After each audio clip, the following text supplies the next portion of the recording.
Buenos días, buenas tardes o buenas noches, según cuando estén viendo este video. Mi nombre es Jimena Heinzen, soy asistente del Departamento de Medicina Preventiva y Social y estoy compartiendo con ustedes parte de lo que es esta unidad sobre diagnóstico de situación de salud y en este caso en particular la segunda propuesta teórica para trabajar juntas y juntos. Entonces, en concreto, en este teórico vamos a trabajar sobre los componentes o cómo organizar la información en un diagnóstico de situación de salud. Como vieron en el teórico previo con la doctora Castellano, el diagnóstico de situación de salud tiene distintas etapas y distintos momentos, pero en un momento hay un fuerte énfasis en lo que tiene que ver con el relevamiento de datos, con el relevamiento de información y a informantes, para poder dar cuenta de cuál es el estado de situación de salud de una determinada población o comunidad. Esta etapa de recoger información, de sistematizar datos que ya existen, lo que sea, no deja de ser un estudio que es descriptivo y transversal, porque estamos haciendo una descripción de las características de salud de una población en un determinado momento, porque va a ser un corte en un periodo de tiempo o en un determinado momento en el que vamos a dar cuenta de toda esa realidad. A modo de propuesta de organizativa, como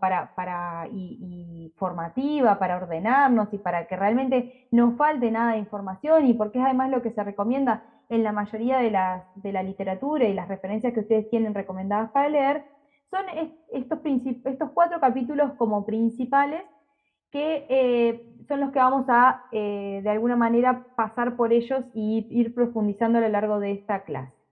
En primer lugar, la información relativa al marco referencial. Ahora vamos a ver de qué estamos hablando cuando hablamos de marco referencial. Información relativa a los servicios de salud, información sobre el estado de salud de la población y la revisión de políticas y programas. Como dice acá en este cuadrado y que mencionaba anteriormente, en cada una de estas instancias o para cada una de las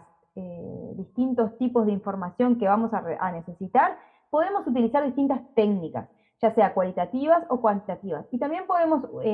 recurrir a fuentes primarias o secundarias. Eso va a depender de la temática y va a depender de la experiencia y con qué técnicas el equipo se siente más cómodo o más cómodos y pueden manejarse mejor. Pero en realidad no hay algo prescriptivo de qué tipo de técnicas deben ser utilizadas en un diagnóstico de situación de salud, sí aquellas que nos permitan comprender y aprender la realidad en toda su complejidad. Entonces, ya entrando en lo que es el marco referencial, como les mencionábamos anteriormente, una de las cosas que es inicialmente central es definir o delimitar con claridad la comunidad y o el territorio y o el colectivo con o sobre el cual vamos a realizar el diagnóstico de situación de salud, ¿verdad? O sea, digo y o porque a veces podemos delimitar una comunidad y no necesariamente tiene límites territoriales esa comunidad. A veces podemos trabajar sobre un territorio en el cual coexisten o conviven distintas comunidades, o también podemos trabajar sobre el término colectivo cuando pensamos en grupos de personas que están expuestos a los mismos procesos o a determinados riesgos de forma similar y podemos por lo tanto agruparlos. Entonces, puede haber distintas definiciones o puede haber distintas estrategias desde dónde posicionarse, pero eso es una de las cosas que tiene que estar clara. Con quién vamos a trabajar o sobre quién en función de si es más o menos participativo este proceso, pero es una de las cosas que debe estar clara desde el inicio, porque es lo que va a permitir el recorte de la realidad sobre la cual vamos a hacer foco. Entonces, si estamos trabajando sobre un territorio, es fundamental definir las características geográficas del mismo, tanto en sus límites geográficos como administrativos, o sea, por ejemplo, los distintos niveles de gobierno que tienen injerencia sobre el mismo, las características en cuanto a accesibilidad, qué rutas pasan por allí, qué avenidas, qué líneas de ómnibus, cómo se trasladan las personas. Y acá puede estar presente también los principales procesos productivos que están en ese espacio geográfico delimitado, pero es un elemento que podemos retomar en algunas de los otros ítems del diagnóstico. Va a ser muy importante también si es la primera vez que se hacen diagnósticos sociohistóricas y culturales del mismo, porque como ustedes saben, la salud es un proceso, es una construcción social que depende de los momentos históricos en los cuales se está viviendo y los colectivos han transitado, y eso también determina las características actuales. Las características culturales también, en este mismo sentido, de entender la salud como algo socialmente, históricamente determinado y culturalmente mediado, es bien importante para dar cuenta de la situación de salud de una población. Luego, las características sociodemográficas de la población que van a estar incluidas en el estudio, ni hablar, porque no es lo mismo tener una población envejecida que una población donde la mayoría de la población es menor de 15 años, entonces las características sociodemográficas de la población es uno de los 6 ítems donde hacemos foco. Las características no solamente en cuanto a edad y sexo, sino también algunos indicadores que se pueden construir, como los niveles de dependencia, el indicador indicadores de desigualdad, de medición de la pobreza, de empleo, nivel educativo, etc. Pero cuanto más detallado pueda ser esta parte de este capítulo, también va a ser interesante para poder después pensar qué problemas de repente son más relevantes de priorizar. Y en este capítulo también se sugiere, si bien es algo que se puede retomar en otros momentos del diagnóstico, hacer una descripción de los riesgos a nivel comunitario, y acá entran fuertemente los riesgos que tienen que ver con las construcciones sociales y culturales, pero también las ambientales, los riesgos a nivel colectivo, familiar e individual. Como les decía, estos elementos pueden estar presentes en otros capítulos del diagnóstico, pero sobre todo lo que tiene que ver con el nivel comunitario y ambiental, y aquí quizás entran también la cuestión de los procesos productivos que están presentes en el territorio, es importante que esté descrito de forma detallada al inicio, cuando estamos hablando como del espacio y de la caracterización de la comunidad. Ya entrando en los servicios de salud, va a ser importante hacer una descripción de los servicios de salud existentes en el territorio, qué características tienen, a qué prestadores pertenecen, qué recursos cuentan, si tienen solo especialidades básicas o también hay especialidades focales, si hay posibilidad de resolución de algunos diagnósticos, estudios diagnósticos, laboratorio, imágenes, etc. Esto es bien importante que esté descrito con bastante detalle. Y como en general nos vamos a encontrar con servicios del primer nivel de atención, es importante que se describa cómo estos servicios están integrados a lo que es la red de servicios integrados de salud, o sea, cómo son los mecanismos de referencia y contrarreferencia con otros niveles de atención. Y acá, ya volviendo como a algo característico del primer nivel de atención, también es relevante describir las acciones en promoción de la salud y prevención de la enfermedad que se están realizando o que se han realizado en el territorio. Y ahí entran también las acciones intersectoriales, desde el sector salud, con quienes se articulan, con quienes se trabaja, se participa en la red de primera infancia, se participa en un espacio en el que compartimos con los centros educativos de la zona. Bueno, ese tipo de elementos son importantes también. Y ya dentro del sector salud más exclusivamente, la complementación entre prestadores. En este capítulo, que si bien se puede retomar en otros aspectos o que pudo haber sido ya abordado cuando hablábamos de los problemas comunitarios, la descripción de la participación comunitaria en salud también hace a la gestión de la salud del territorio y a los procesos de salud-enfermedad, y a comprender cuáles son quizás los problemas más relevantes para la comunidad, cuáles son más priorizados por ellos y ellas, y cuáles sería interesante trabajar en acciones a futuro. Ya entrando en lo que tiene que ver con el estado de salud de la población, si bien esto ustedes lo van a ver en distintos módulos de este curso, sería deseable poder dar cuenta de la situación de morbilidad, de discapacidad y de mortalidad de una población. Muchas veces, como van a ver en el próximo teórico, perdón, con la doctora Alfonso, no tenemos estos datos en un nivel desagregado tan pequeño como puede ser un barrio de Montevideo o una localidad pequeña del interior del país. Pero sería deseable poder identificar la prevalencia y la incidencia de los principales problemas de salud de la comunidad, identificar la prevalencia de las discapacidades según incidencia, y podría llegar a ser posible construir algunos indicadores,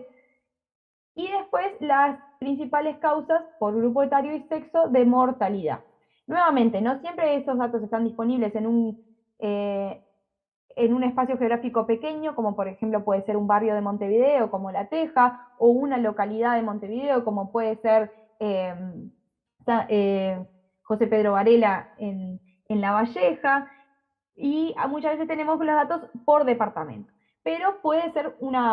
algo a lo que podemos intentar hacer de salud de una población cuando no contamos con los datos anteriores desde fuentes secundarias, es acercarnos a los elementos de riesgo o a los elementos protectores presentes para la salud en la comunidad a través de técnicas de fuentes primarias, por ejemplo, a través de una encuesta, a través de entrevistas a informantes calificados o a través de alguna información que pueda estar sistematizada a nivel de los centros de salud del primer nivel de atención.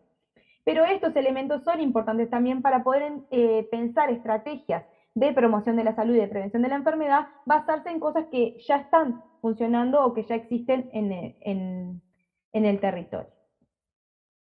Por último, es importante revisar las políticas y los programas de salud que están funcionando en el espacio geográfico en el que vamos a trabajar o en la comunidad con la que vamos a trabajar.